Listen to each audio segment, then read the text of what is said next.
And then you have the raising motivation. Without motivation, which is probably 80% of what learning is all about, the other 20% is said to be perspiration, 80% is motivation. And that's critically where the job of the teacher is fundamental. Then this idea of course skills are important. I've worked on basic skills for a lot of my research career, and I think they're a vital component, a foundation of probably everything we're seeking here. But we've always got to see them in terms of converting into capabilities, and capabilities are competencies directed at achieving goals. So they're targeted on those goals, and as I've said, they're individual goals and also goals of the wider society. Finally, vocational opportunity is just one of many means in which the opportunity of learning will prove successful. Without it, it won't. And the embedding of teaching in that vocational opportunity therefore becomes terribly important. It's very difficult, in fact, for adults to confront learning how to read when it's assumed that everybody should be able to do it. But when embedded in a wider curriculum that clearly has an outcome that is directly related to the individual's goals, vocational or in relation to health, in relation to family life, then that skill becomes vitally important, and there's a huge motivation to acquire literacy, numeracy, and increasingly the digital skills. And of course, the final point about all this is the recognition of the need for achievement. There must be feedback, there must be knowledge that the person, the individual, has achieved what they've been seeking, the learning has been effective in their terms, and then progression can be the next stage to what we're looking for. And the progression will be the means then of going on building on that foundation to achieve at the level 2 levels, as I saw very attractively in the pack, that is one of the big challenges currently in the system of division education, to enable people not only to just work at lower ranks of this whole opportunity structure, but move right up it, right onto university or wherever else they want to go with the competencies, capabilities that have been acquired. Finally, a plea. It comes back to what I started this brief talk with, the issue of learning about it, building knowledge about all these issues that occur in prison education, and where custody and the prison of the individual fits into it. I think there's a real case for what I would call longitudinal monitoring, following individuals much more than we do, not only within the system but outside. And this costs money, but I think it's worth it. And also linking to what has happened before, particularly in the early stages of offending in the early teens and adolescents. I think record systems are evolving to enable this to happen. So through records alone, but also building on those records for various kinds of inquiry, case studies, quantitative work, we will get a much better idea, a much better grounding of the kind of curriculum, the kind of delivery of it that are going to be most effective. Thank you.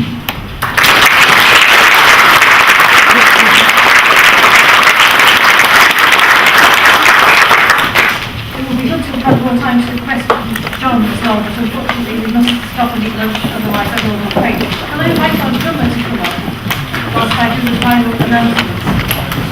There's a lunch break now until we have a full hour almost till 4:52. Lunch will be set out when you move back out into the foyer, but you can't all get your lunch at the same time, which is why some of you might like to stay around and listen for a few minutes to somebody who is both a drummer and a prison educator. So we thought we should have something to liven us up and remind us of the musical, artistic, creative and activities of that kind which make such a difference to the whole enterprise of learning, many of which are represented today. At the end of lunch, please do go straight to your debate groups. 2 of them are in this room, so one will be over in that corner and one in this corner. Group 1 on reading, perhaps over there, group 2 over here. Group 3 is in the foyer area, and groups 4 and 5 are upstairs on the 5th and 7th floor. There are signs in all the lifts, and the classrooms, the lecture rooms we're using are very close to the lifts as soon as you come out, so you should be able to find your way. And then at the end of the debate, please come back down to tea, and then back in for the final plenary this afternoon to continue this incredibly creative and valuable debate. But now, what's the name? Just explain. Long ago, yes. Give me a minute. Okay, can you hear me? Yes. Thank you. All right. My name is Niyi, N-I-Y-I, Onilude, which means the drummer is here. And it was given to me, well, it's my family name. Born and bred in a place called Stoke Newington, when it was Stoke Newington. A long time ago. And I'm still there, still hanging on in there. Okay. We've got multiple identities. Yes, I drum. Yes, I'm a prison educator. I teach. I've been teaching in HLP Conference for about maybe 7 years now, 7 years. I teach personal development, social life skills, etc., etc., etc. I'm also a poet. I need to recite this poem to you before I hit my drums. I'm sorry. Look, I teach, but to be honest, I've been learning in that place. You know, I'm a learner as well as a teacher. Working with the guys who I work with, they've taught me so many things. And you can go in with your preconceived notions, with all your academic preconceived notions, thinking that we're here to teach, whereas, you know, usually within a classroom setting, if you listen, you're learning as well. The learners become teachers.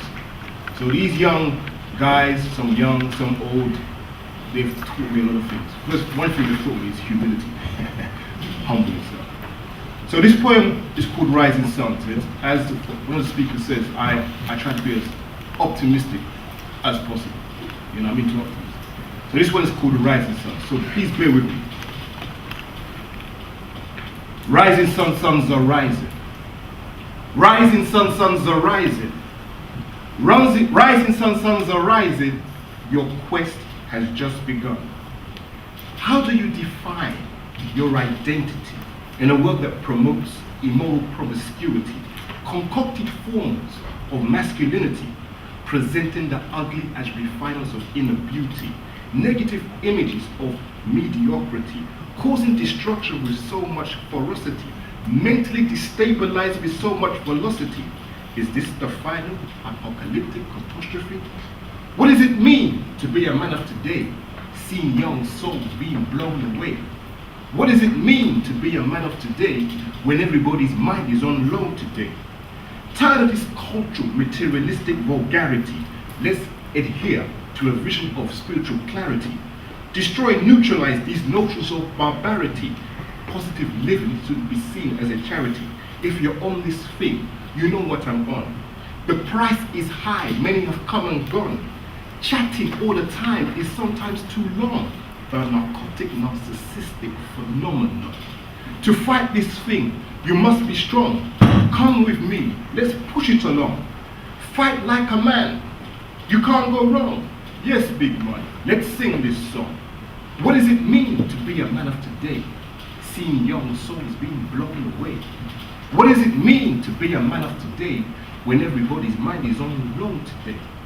Banging here and there doesn't heighten your sexuality. Chirping enough girl isn't linked to sensuality. Be a good father and just respect the family. Evaluate the norms that makes a good community. Knowledge is the key. If you search, you will find. An eye for an eye leaves everybody blind. Look to the skies and check out the signs. Purify your heart, let go of the grind. What does it mean to be a man of today, seeing young souls being blown away? What does it mean to be a man of today when everybody's mind is on loan today? The suns will arise from the ashes of despair, shining and lightning for those who want to prepare for the day when all knees will have to bow. The time is imminent, the time is now. Rising sun, suns are rising. Rising sun, suns are rising. Rising sun, suns are rising. The quest has now begun.